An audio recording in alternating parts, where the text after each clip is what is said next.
Hello there, Aries. Welcome to your March 2019 tarot readings. So I want to wish you all a very happy birthday. Have a wonderful, splendid time celebrating and stay safe.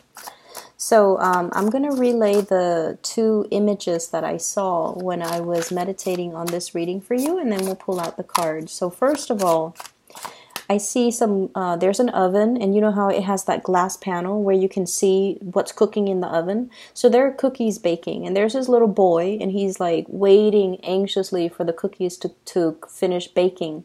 He's looking through that see-through panel from the oven, and he's just like waiting, so anxious, and he's just like, it's going to be so delicious when it finishes cooking.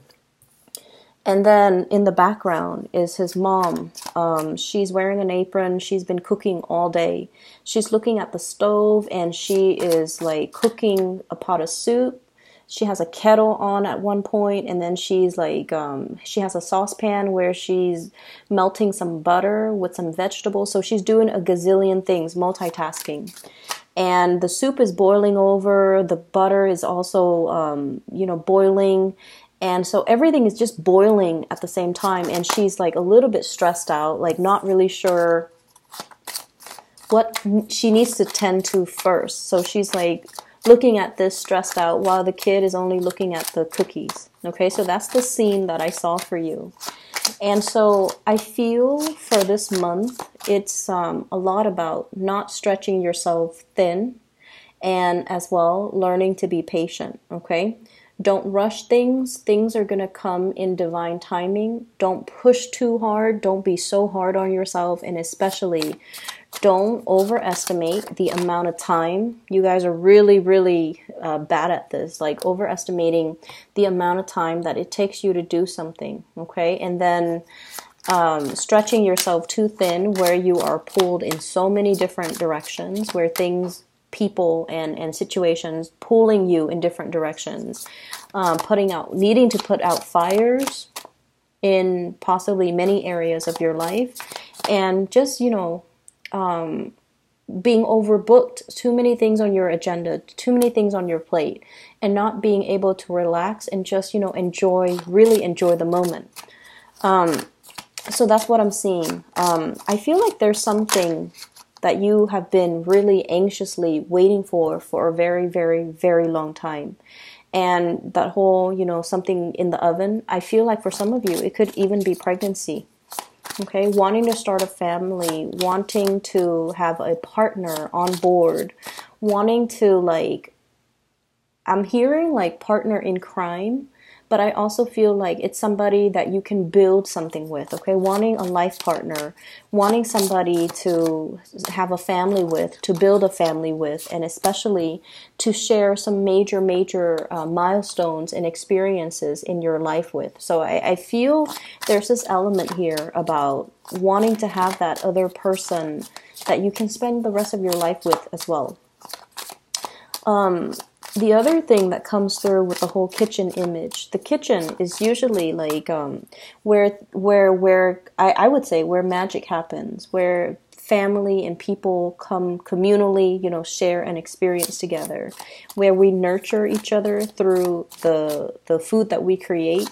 And especially if you are hosting a lot of people in your home environment, rather than trying to do everything, okay? Rather than like planning and executing, cooking a meal for like 30 guests, you might want to take it easy and realistically just make it a potluck where everybody brings something to the table.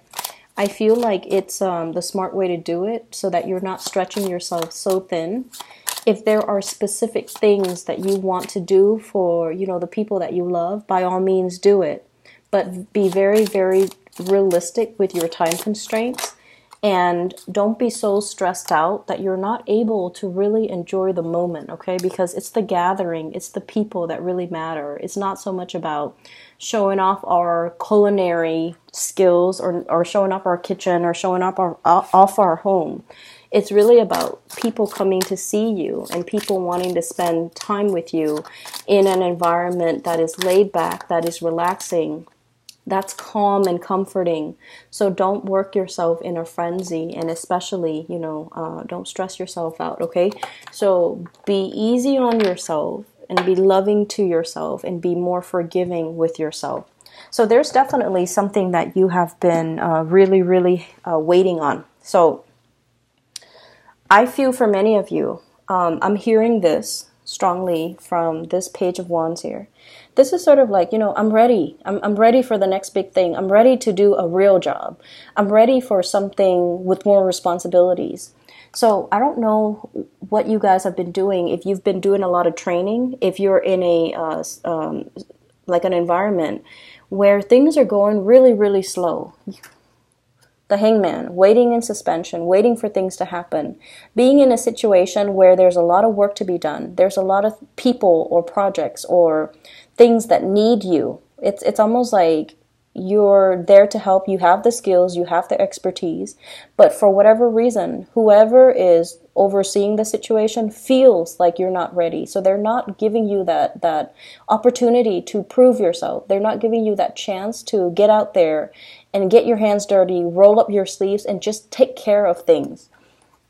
So it feels like you're in a state almost like of waiting, of suspension, of limbo, and you're not able to, it can feel really, really frustrating for a fire sign to not be able to get out into the world and do whatever it is that they want. I feel like you might be in a capacity where you are learning things, okay? This is usually like going back to school, mastering a skill, mastering a specific concept, a theory, before you can go out into the world. Once again, this ivory tower type of a situation. So I feel like many of you, you're going through some training. It could be some legal training that you're dealing with. It could be learning how to do things properly. There might be legal ramifications if things are not done in a specific way, or if it's almost like you have to cover your butt so that you don't get sued, or you have to do things in a procedurally correct way. Otherwise, people can sue. So I feel whatever the situation is, I know that it's very, very frustrating, and you feel like you've mastered it, and you feel like you really want this opportunity to prove yourself, to put theory into practice, and to be able to help a lot of people and to make the situation better, because there's obviously a need for you in this work situation, but you're not giving the chance and the opportunity to exert yourself, okay? So that's the first thing, and it can be really, really frustrating, but I feel like the overall message that I'm getting here is in divine timing, okay?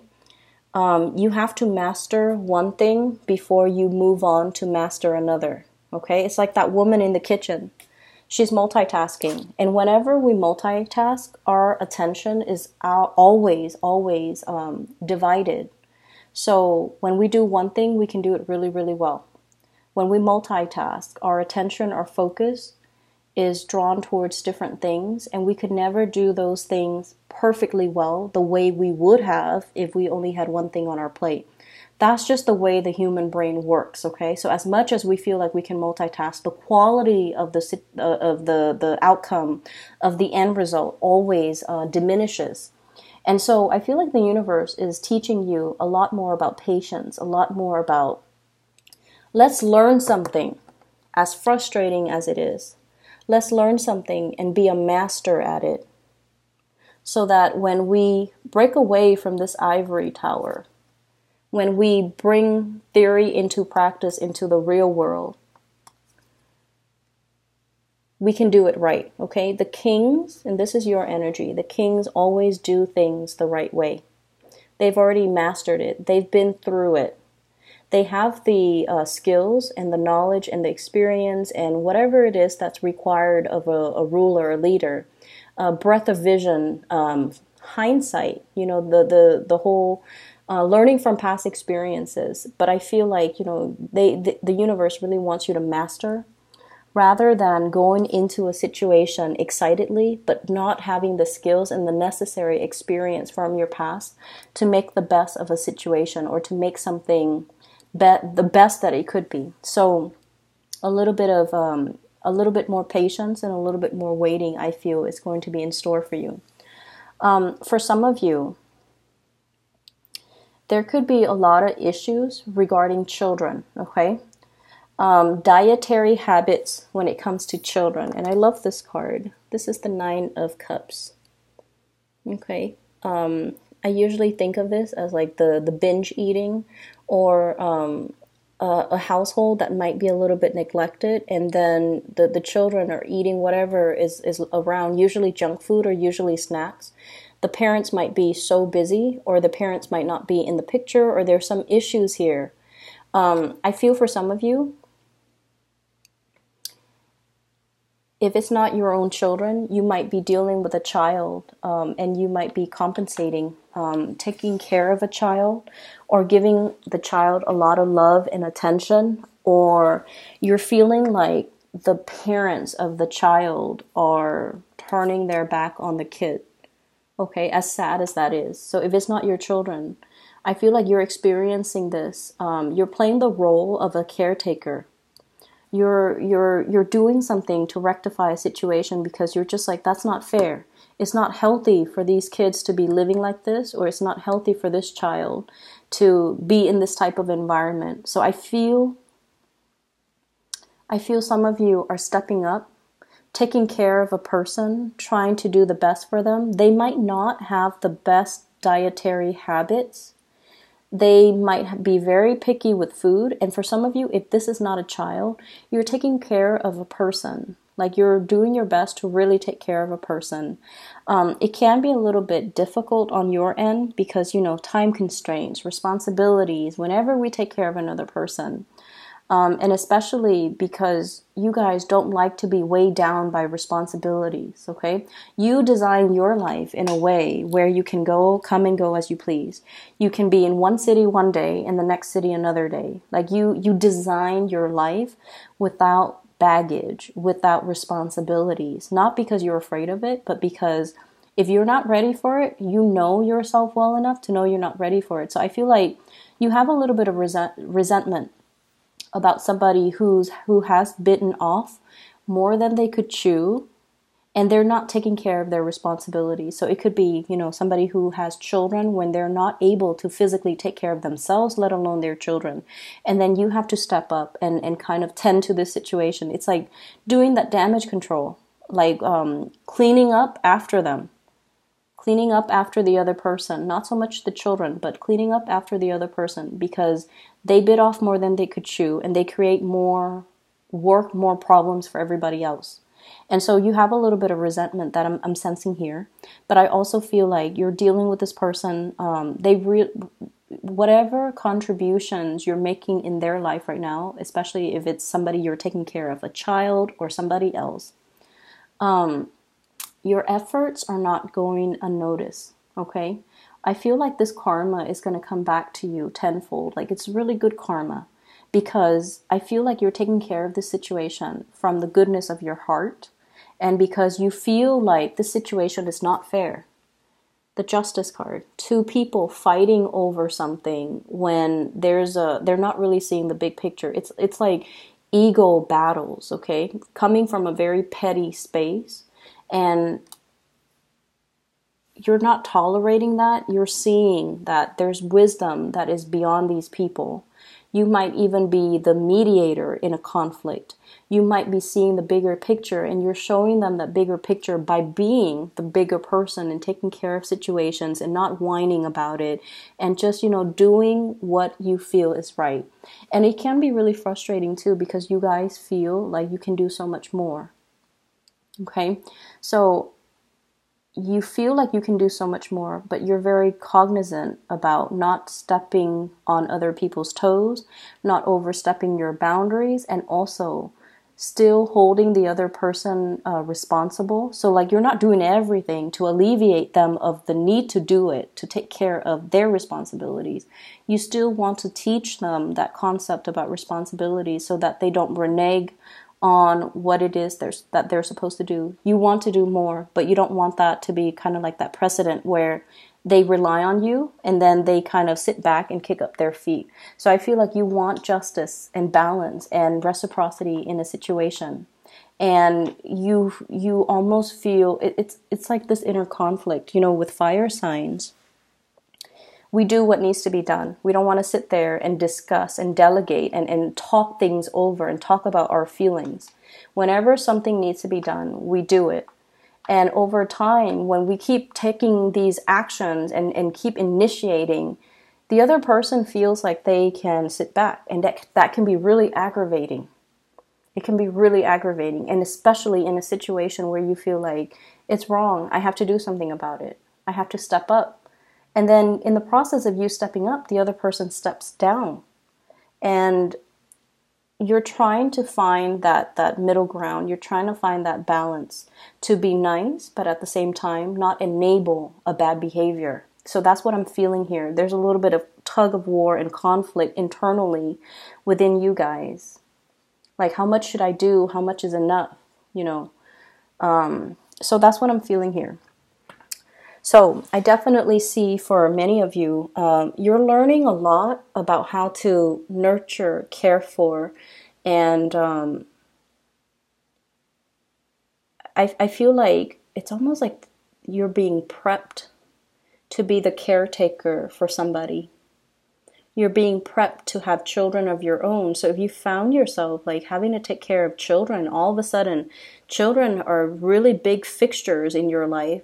I feel like the universe is prepping you to be either a really good mother or to be a really good father. Okay, to learn to be more emotional, to learn to be more emotionally available.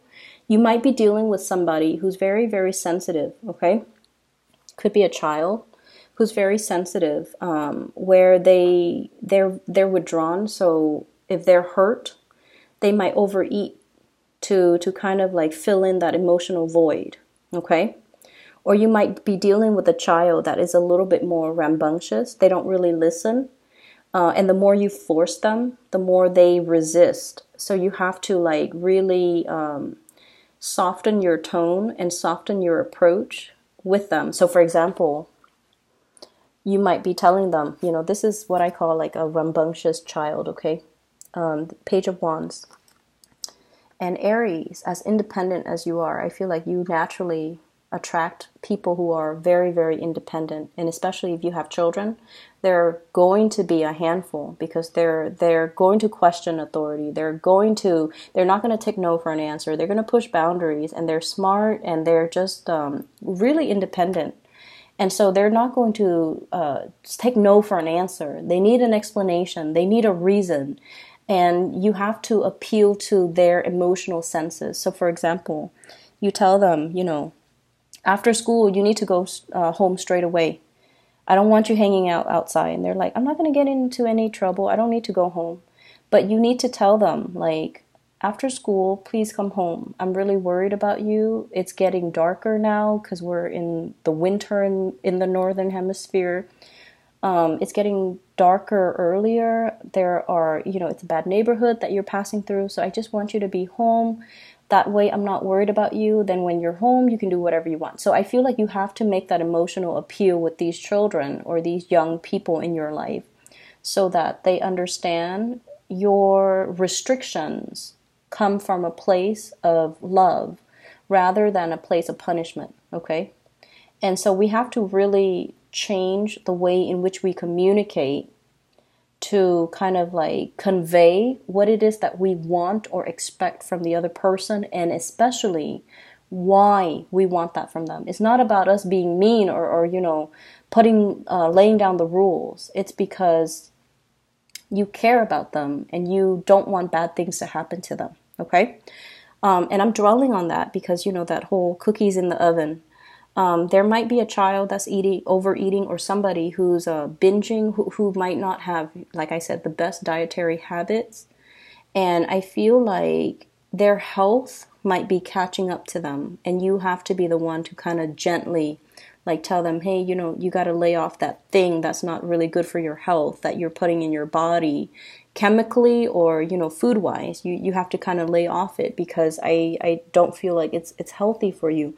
And approaching that from a space of understanding and kindness is a lot more, it's going to make the other person a lot more receptive than approaching them from a place of harshness, okay, and criticism. So that's what I'm feeling here. I feel like for many of you, there's a lot of training that you're going through, and it's like, it's frustrating, I understand.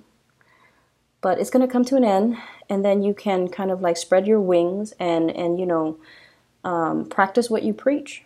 And you can have an opportunity, especially to kind of really have more independence to do things without people looking over your shoulders to see if you're doing things properly. And then I also feel as well in partnerships, I have 3 signs. So I have an air sign, Aquarius, Gemini, and Libra. And I have this here, King of Swords. You might be having a lot of discussions with this person if it's a romantic partner, okay? Over family trauma, healing past family issues. They might come from a broken home, or you might come from a broken home. And you're both bringing a lot of fears. Fears about commitment, fears about settling down. I feel like the love is definitely there. But both parties are bringing to the table a lot of like fears from their respective dating past, marital past, even family trauma. And I feel like you're healing together, but the process is still ongoing. So it's going to take a little bit more time, okay? Others of you dealing with a water sign, a Pisces, a Cancer, or a Scorpio. I feel like this person, and I have here the Queen of Cups, I feel like this person is a lot more into you than you are into them. That's what I'm sensing. They really like you, and you know that they're a really good person. Like, you know they're a really good person. This is somebody, male or female. They could be the one that you want to bring home to mom and dad. You want them to meet your parents. You want to bring them around your friends because they're loving, they're kind, they're compassionate. But I feel like, I don't know how much fun or excitement or enjoyment you're getting out of this relationship. So I feel like there's somebody here that is really, really, really into you. Like, they're really into you. But I feel like they're looking for a relationship and you might be looking for fun. Okay, and they're ready for a relationship. You might not feel like you're ready, or you might not want that commitment, the whole 9 yards with this person. For some of you, this person might be a little bit older than you. And I feel like they're actually very attractive, very beautiful, but they are looking for a relationship. They're not ones to kind of run around and, collect bed partners. They're not like that. They're really looking for a relationship. They might have children of their own. They might like be dealing with a like a separation or a divorce. Okay, so they're not completely single just yet. And then I also feel a fire sign, Sagittarius, Aries, Leo. There might be a distance thing between you and this relationship partner. There's a lot of coming and going, getting back together, and then there's distance. So I don't know if you're like breaking up and then making up, but I'm seeing distance between you and this person here. I feel overall, we have here the wish card. So I definitely see a lot of communication and a lot of love and a lot of compromise and a lot of help that's going to be coming into the picture. And like I said, if you're planning to do this massive cookout, hosting and inviting a bunch of people to your home, just make sure you actually enjoy the process. Don't stretch yourself too thin. Don't overbook your schedule. Don't overcommit your time because you're going to be stressed out. And it's a month, it's your birthday month. You're supposed to relax and, enjoy the people and the company. So don't stress yourself out. Make it a potluck, okay? I hope the reading is helpful, Aries. I hope that it helps you navigate this energy for this month. I don't have any news here regarding finances, so no news is always good news in my book. I feel like it is a lot more about, being patient and getting through the learning process and then being able to, exert yourself in the physical world, okay? So, best of luck with everything. I will see you guys soon and have a wonderful birthday time. For those of you who are still emailing me about readings, I don't do readings anymore for private clients. I do have somebody that I highly recommend. I've included a link to her scheduling website in the description box below. Her name is Bridget, and she is based out of California. So if you'd like to book a reading for yourself, please click on her link and do so through that through her. Okay. Take care of yourself. I'll talk to you soon.